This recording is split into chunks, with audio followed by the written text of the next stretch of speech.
Hi everyone, in today's video I'll show you guys how you can change your location on Hinge dating app. Well, it's quite easy, so let's dive right into it.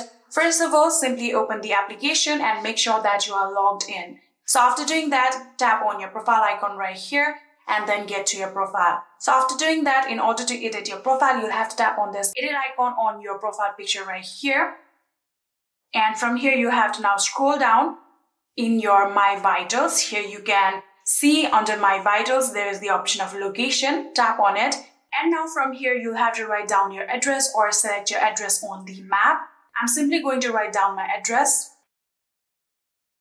And after doing that, you can now go back. And here you can see we have successfully changed our location. So simply tap on done in order to save it. And just like this, we have successfully changed our location on Hinge. I hope this video was helpful to you guys. If it was, please do not forget to hit that subscribe button and like our video. Thank you so much for watching. See you in the next.